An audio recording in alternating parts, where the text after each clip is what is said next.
Hey guys, Nicole here from Obscure Reptiles and Caging, and today I'm going to be taking you along with me for the entire process from Ackies in egg to hatch to feeding all the way until they're ready to go. So let's get started.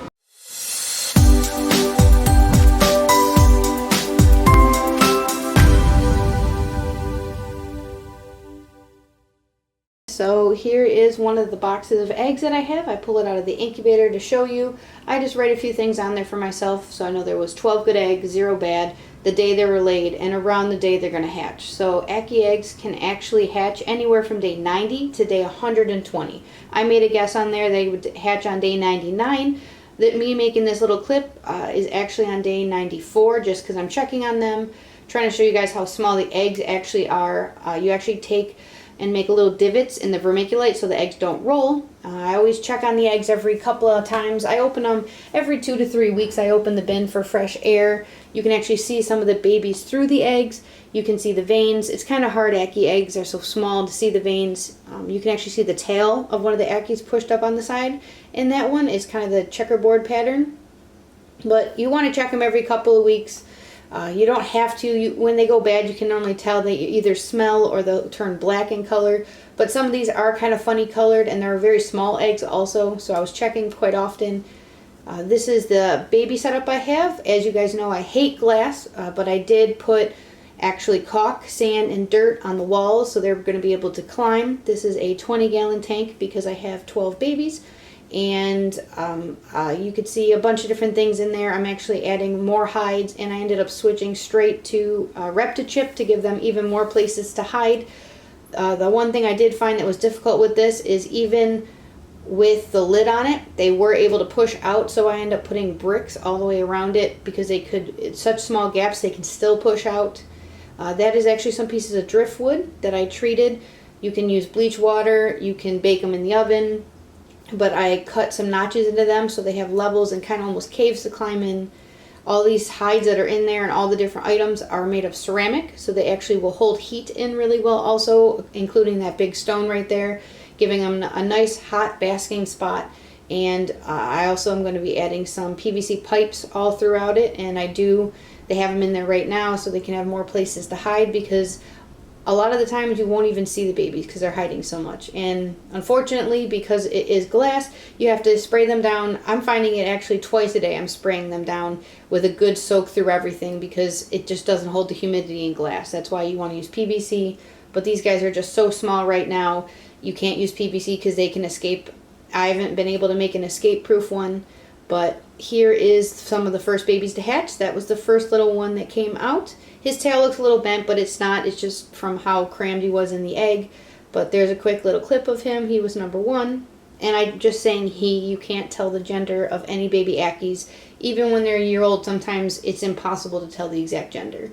But you can see these little ones are actually doing some tongue flicks. They do cut themselves out. For example, that one looks kind of stuck. Don't worry about it. These guys will get out on their own. They're a lot better at it than, for example, ball pythons. So just give them some time. This was 12 hours later. I opened it again, and we had a couple more that came out, and that were starting to come out. I try to leave them alone, but with my work schedule, I try to check every 12 or 24 hours, depending on the schedule I'm working. But and you can see some of the eggs are all moved all over the place. They'll actually push their siblings around when they're out. And this was the problem. I really like the caulk, and I think it gives them more climbing. I like the way it looks. It helps with keep the heat in, but they're able to climb it to get to that lid, so babies were able to get out. I did find everybody, but you don't want that. This is the first time I'm using this enclosure, and I was hoping it would be good, but unfortunately still working on finding the perfect enclosure. You can actually see under the basking spot there's a baby. They wedge in the smallest places.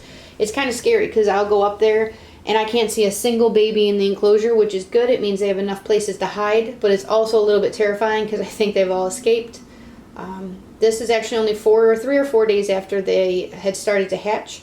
One of them was already starting to eat. You add crickets in there after a couple of days. You can wait a little bit longer, but I had very small crickets, so I was throwing a little bit in at a time.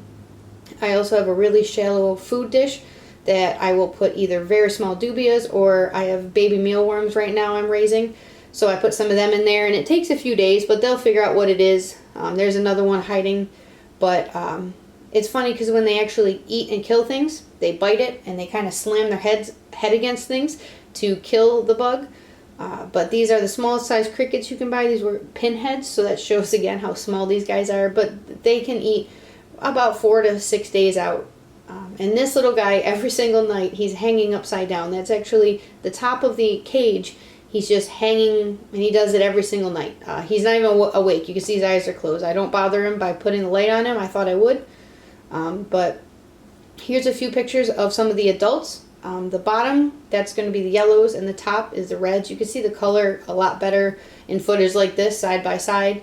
But when you guys are trying to socialize your babies, this is the best way to do it. Get a nice treat, like I have a superworm, and you just bring it closer and closer to you. Don't be surprised if the first few weeks or even months you don't even see your Ackie. The food disappears, but you don't see the Ackie. That's okay. They like to hide. They're very nervous. It does take time for them to come around. So this one I've had for about 6 months, and this one's Demi. This one I've had for one of the longest ones, and these ones are all well socialized. I could take them out, but I do have some that I've only had for maybe 4 to 6 months. But they came as a group that were never handled before, and we're working with them. They're already coming out and eating like these ones are. It's really easy. The best thing is just put your hand on the side of the cage, lure them with treats, and lure them closer and closer till one day they're going to start walking on your hand. Don't move, don't try to pick them up, just let them come to you, and they realize you're not there to hurt them. But even if you don't do that, over time they do learn. You give them food, you're not big and scary. As long as you don't hurt them, they're not going to be aggressive. It does take time, but they are very smart animals, and they will slowly adjust to you. This is just showing the difference between some Ackies are super clean, like these two, and the first one was just very dirty. Some Ackies are dirtier than others. They're not like ball pythons that need like 3 to 5 meals until they're ready to go. Most breeders for Ackies that I know of at least will at least wait until they're about 2 to 3 weeks old. Only if they're consistently eating that entire time, they're doing healthy, and they're growing. So now I'm going to give you guys a couple of tips. Number 1, this right here is a sticky mat, and the reason that I always recommend you get quite a few of these is because crickets are going to be the #1 food source for these guys. And crickets will get out of cages. No matter how escape proof you think you've made that cage, the crickets will find a way out. So what I like to do is, personally, I put these all around my reptile room because crickets are going to get out, and instead of having an infestation of crickets or dubias or any other kind of insects you're feeding, you just put these, especially along the walls. I just had one I put behind the baby Ackies cage.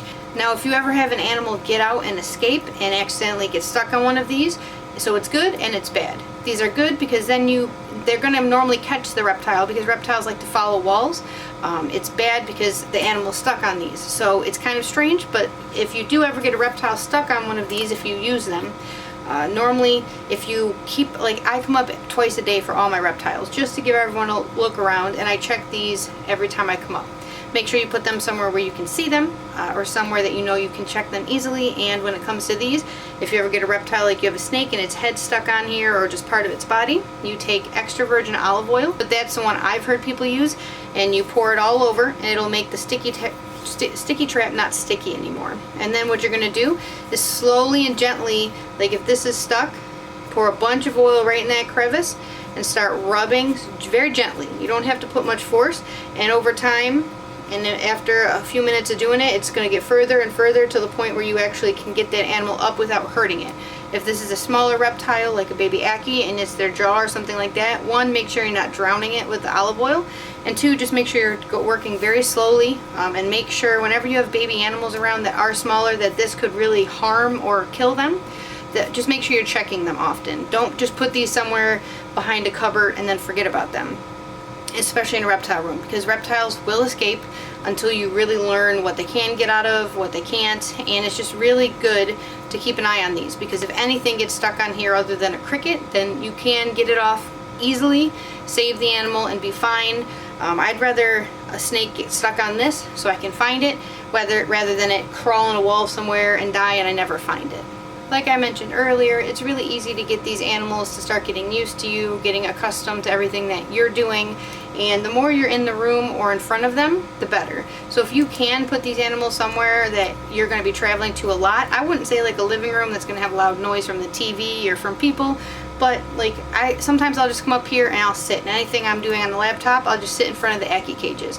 One, it allows me to watch them and see how they're doing, but it also allows them to see that I'm not hurting them. I'm not always going to open that cage and try to touch them. I'm not only going to open that cage for food, I'm going to open it for water checks and to check on them and to give them little pats on the head. But they're a very intelligent animal. But that's it for this video. If you guys have any questions, you can put them in the comments below. If you haven't already, please subscribe.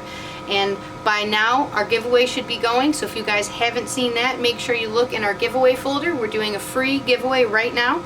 It's a baby ball python, so make sure you guys check that out, and we'll see you next time.